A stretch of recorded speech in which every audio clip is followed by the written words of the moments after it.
The police weren't yet here, but it made no matter. I had seen everything I needed to see. It was time to lay this mystery to rest and expose the guilty party for all to see. I do so love it when someone other than me gets their comeuppance.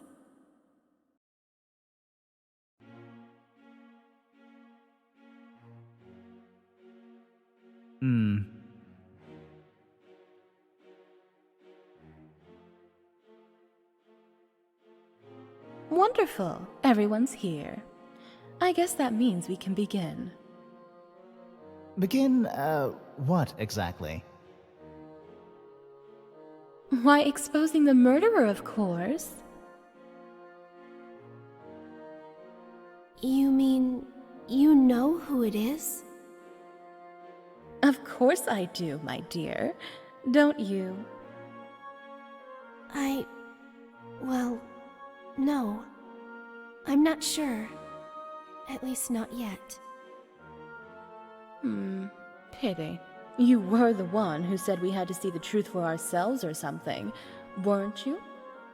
Well, it's a good thing that at least one of us has been busy this past little while. Come now, darling, you simply can't keep us in suspense like this. Are you going to tell us or not?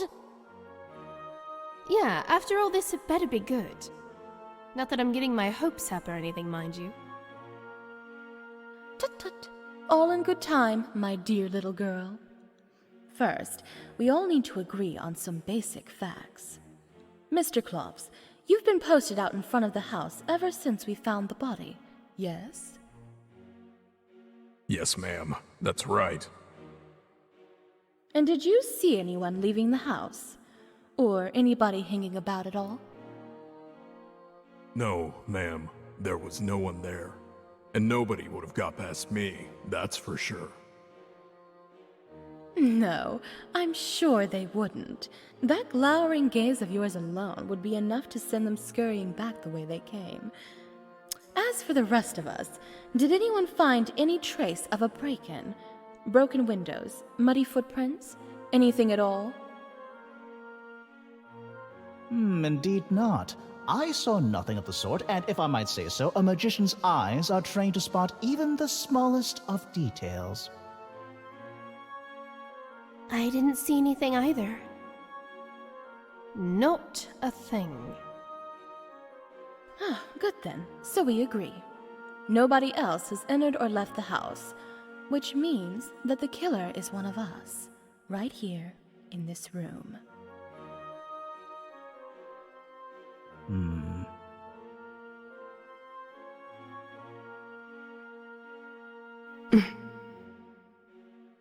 Darling, this is just too much. If you make us wait even a moment more, I shall need a glass of brandy and a bottle of smelling salts. Oh, I'll take more orange juice. If someone is getting drinks, that is. Yes, sir. But first, how about we hear who did it? This is it then. There's no going back. It's time to end this. Whoever I point to now is not going to be terribly pleased with me. But that's fine, as I'm not terribly pleased with them either. If they wanted to have half a chance of getting away with this, they made a most misfortunate choice in trying to frame me.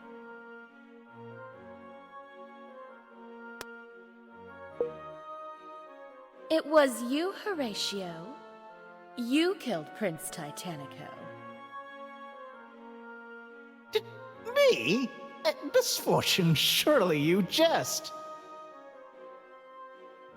Horatio, my dear, I think we all agree that if anyone here is a jester, it's definitely you. No. I am not a jester, a wizard, a sorcerer, a warlock, if you will. I'm absolutely sure we've been over this before.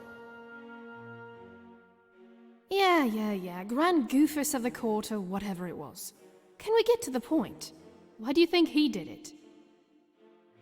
Yes, why would I kill my oldest and closest friend? I am more distraught by this terrible affair than anyone. Completely and utterly distraught. Yes, motive. To answer that question, I think we need to first understand why we're all here for this little party at all. Before he left us for the last time, the prince said that he would return with an announcement. I have an inkling of what it might have been. From the beginning, I've had the nagging impression that this entire evening was a show staged for just one special someone. That someone is you, Miss Charisse. A show? For me? Yes, for you. It's no secret to any of us at this point that you and the prince had been, shall we say, stepping out as of late. And so the climax to the prince's little drama is obvious. He was going to ask for your hand in marriage. That's why he had this with him, isn't it?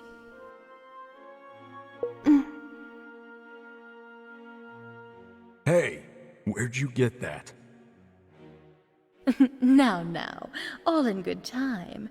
For now, it's enough to prove the prince's intent. You don't look surprised, my dear. No. Not completely surprised, anyway. My, a grand public proposal then. That's my friend.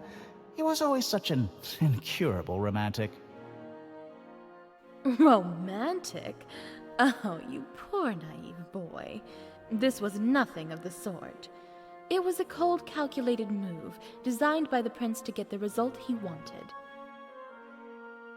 Whisk the object of his affections out of her element into a strange and unfamiliar house, frighten her with ghost stories all evening, and then make a sweeping public proposal in front of a group of high society strangers like myself and the Comtesse. Oh yes, indeed. What girl wouldn't want all of that, I ask you?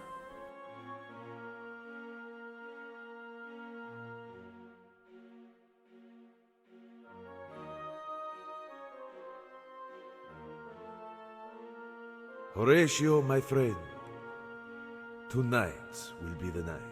I have arranged a nice little soiree at the Lee Manor. Just a small affair, so as to be intimate, but with guests that my beloved does not know well. The setting should be perfect. And you're going to propose right there, in front of everyone?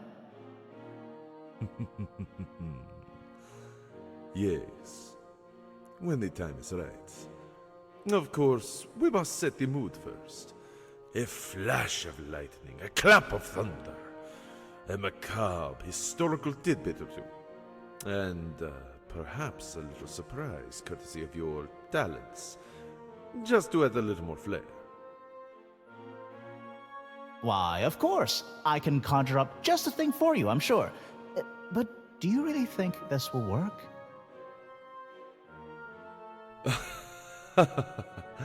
My dear friend, how little you understand of the fair sex. This girl, she is pure as the fallen snow. She only sees the best in everyone. We have nothing to fear. She will be as putty in my hands.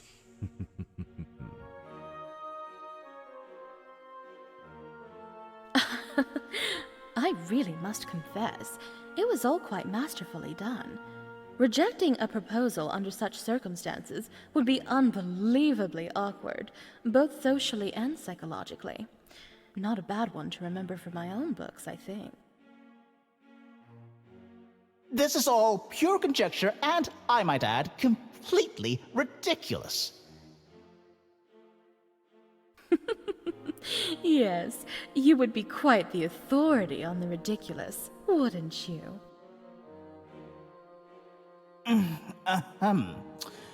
But, be all of that as it may, you still have yet to get to the part where I have even the slightest reason to kill anybody. Is that so? I rather thought by this point that would be obvious.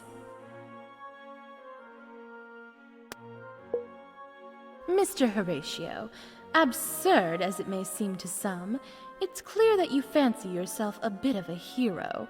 And with a damsel in distress as perfect as Miss Charisse here, why, you felt you had no choice but to try to protect her from your friend's unethical machinations. Hang on.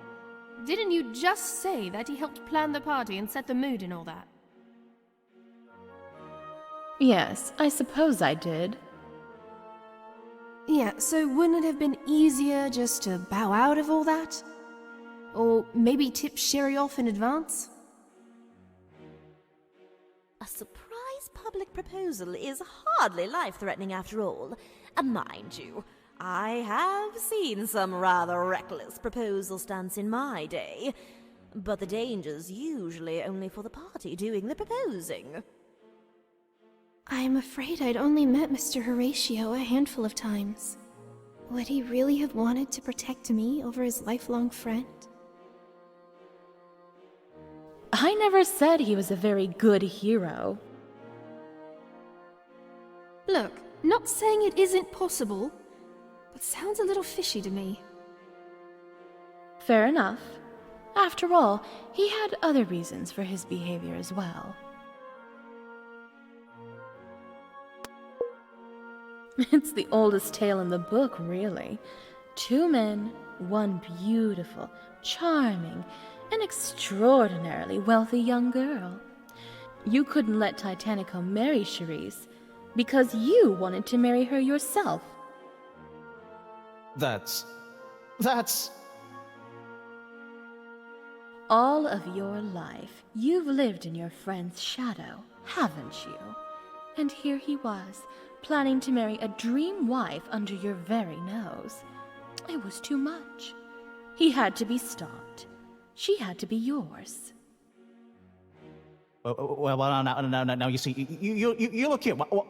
While, of course, I have nothing but admiration for Miss Charisse, I mean, it's just, as you say, who wouldn't? But the incontrovertible point here is, how could I possibly have killed the prince when I was the one in the basement busily fixing the lights at the time? Ah, excellent. So we've moved on from the why to the how. Indeed, how was the prince killed after all? How? Don't we know how? Took a shiv right to the back. I'm not so sure it's that simple.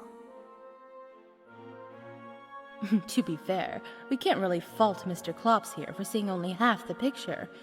The prince was stabbed, yes. But is that what killed him? I think that the prince was attacked in quite a clever way, really. He was stabbed, yes, but that wasn't until he was already dead, or very close to it. First, he was electrocuted. Electrocuted? Good heavens! You mean the bad wiring? Oh no, this was no accident. If you check the phone closely, you'll see it's got this rather sneaky extra wire hooked up to it. The phone's an older model with a metal casing, so if the wire was live... I get it. The prince got shocked by the phone and tumbled off the balcony. And broke his leg from the fall. After that, he was stabbed, too. It's monstrous. Hang on, but I picked up that phone. I didn't get shocked. No, because at that point the wire wasn't live. But someone could have turned it on in the meantime. Someone in the breaker room.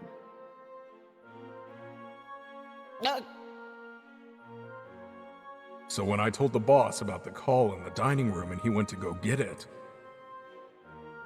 Exactly. By the time he reached the phone, the wire was live. Now, just wait 1 minute here. Since I was down in the breaker room at the time, how could I possibly have timed all of this so precisely. There's no way anyone could hear the phone ringing from the basement. It's true, we didn't even hear it from the dining room. My dear Horatio, I can't believe that I'm the one reminding us of all of this. But you are a magician. You had it all planned out from the beginning. Getting the timing right was easy because you were the one to tip off the caller. That call came from a financial auditor, a rather fastidious one who had been expressly asked to call at precisely the time that she did. An auditor? Oh my word. Was the prince in trouble then? I simply had no idea. Of course you didn't. Masquerading at being successful was Titanico's main talent. And interesting theory, Misfortune, but you can't possibly have a shred of proof. And why would I tattle on my friend to a financial auditor?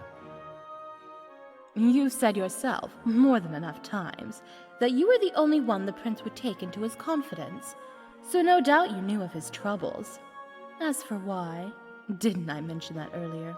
That was another reason you had to act now. You knew that once they were married, the prince planned to bleed poor little Charisse dry to pay off his creditors. No, much better that he die now, and that his debts die with him. Well, what about the stabbing then? Did I do that by remote too? At last. I think it's time to play my trump card. By slipping the knife and the ring into my bag, the killer had hoped to set me up. But that had been their biggest mistake. In reality, all they did was give me the evidence I need to put an end to this. Yes, stabbing. A bit curious, don't you think? Between the high-voltage shock and the fall, the prince was almost certainly finished already. Why take the risk to stab a man who was already dead? I give up. Why? Quite simply, because stabbing leaves a mark that would draw our attention away from the real method of death, and one that lets you plant incriminating evidence on another guest to take the fall for your misdeeds. Evidence like this. Hey, that's... There's blood on it. Misfortune, where did you... Why, I found it in my handbag, dear. Exactly where the killer wanted all of you to find it. So that's it then? That's the knife that stabbed the prince. Well... Actually, this isn't the knife that stabbed the prince, but we are meant to think that it was. But the blade. I'm sure it's a match for the wound. Indeed. But this knife has a twin. I found it hidden under the pillow in the queen bedroom. The Comtesse was there. She'll tell you the same. Oh, yes, indeed, and there was blood on it as well. In fact, wasn't that the very room you were in when the body was found, Comtesse? Tell me again, who was it that came to get you then? It was Horatio. Oh! And you think Mr. Horatio stabbed the prince with that knife after shocking him from the breaker room? And then hid it in the bed where he found the Comtesse? Quite so. Hey, wait. That doesn't add up. Add up? Mr. Klops, I never would have guessed arithmetic was your strong suit. I found the boss, the prince, almost as soon as the lights came on. So Horatio must have been back in the basement by then. Perhaps he hurried back here after finishing with the unseemly stabbing? No way. No time. It's quite a ways to the cellar.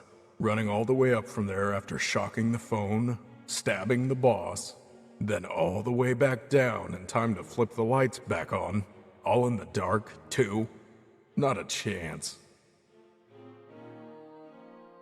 You see, Misfortune? Even Klops here can see that your version of events is complete nonsense.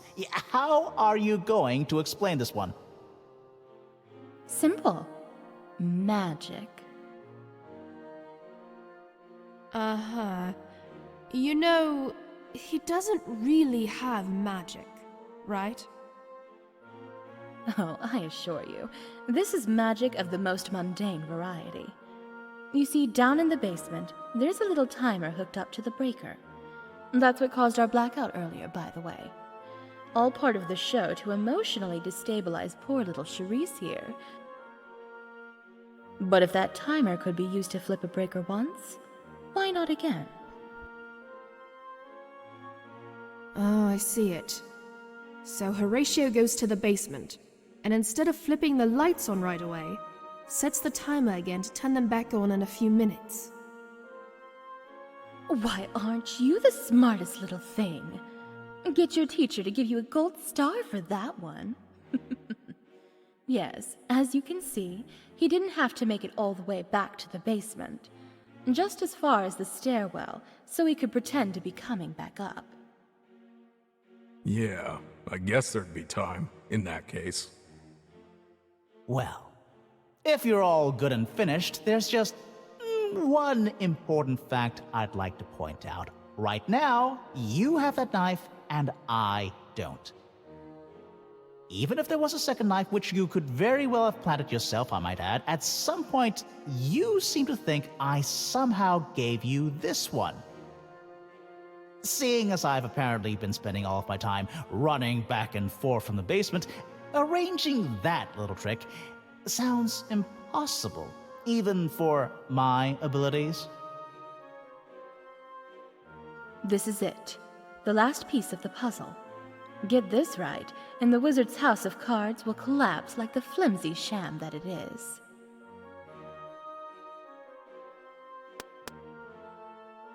Of course. That's it. Everything comes back to that moment. That blackout was the key to the whole plan all along. That, my dear would-be wizard, is simplicity itself. It was during the perfect moment that you yourself have admitted to having engineered. The blackout in the dining room.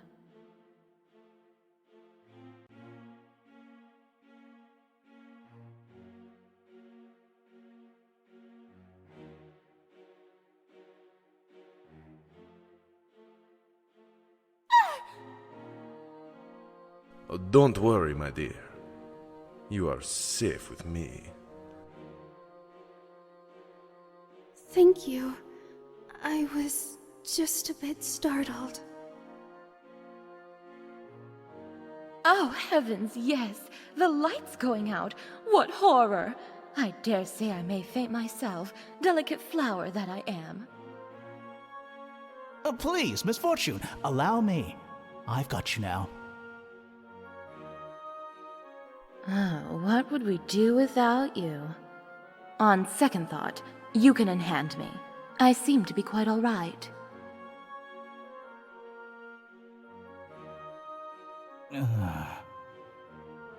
Yeah, I guess that was a little weird, wasn't it? He put the extra knife and the ring in your purse right then, when we could barely see anything. Just so. I have no doubt the blood on my knife belongs to the prince, but no doubt it was easy for Titanico's closest confidant to collect a little sample in advance.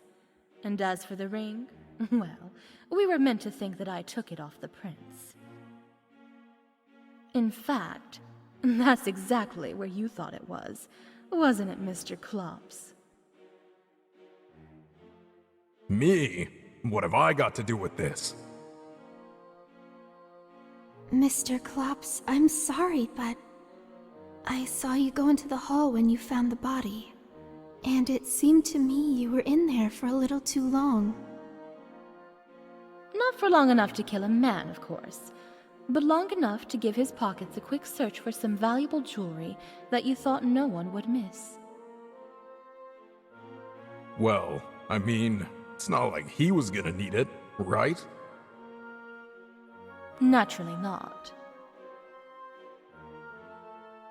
But the prince was never carrying the ring himself, of course. That's a job you give to your best man. Although, perhaps in this case, I think worst man would be more appropriate. Wouldn't you say, Horatio? You! How dare you! My sweet Charisse, don't listen to a word of it. Hey, back off, you creep! Don't you understand? He was only using you. It was I who was meant to be with you, not him. We would have been perfect together. This was the life I've been waiting for. This was the life I deserved. No. You're nothing but craven villains. You and the prince both. You deserve exactly the company you got. Each other.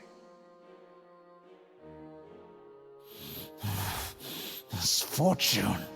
This is all your fault. You ruined everything. Everything! You will regret this. You will feel the fire of a warlock's wrath! Ooh. That felt good. Mr. Klobbs, I don't know about your skills as a valet, but if I ever have need of a battering ram, I shall be most certain to give you a call. Very pleased to have been of service, ma'am. Goodness, after a finish like that, I shall need my doctor to prescribe me a sedative. Oh, my word. I think the police are here at last. I shall let them in. Gotta say, glad that's over. I have to wonder, though, did he really think Sherry would fall for him so easily after offing her old boyfriend? A shared traumatic event, a grieving young girl, a sympathetic friend, and a third-party villain to blame for it all. I've seen more unlikely scenarios.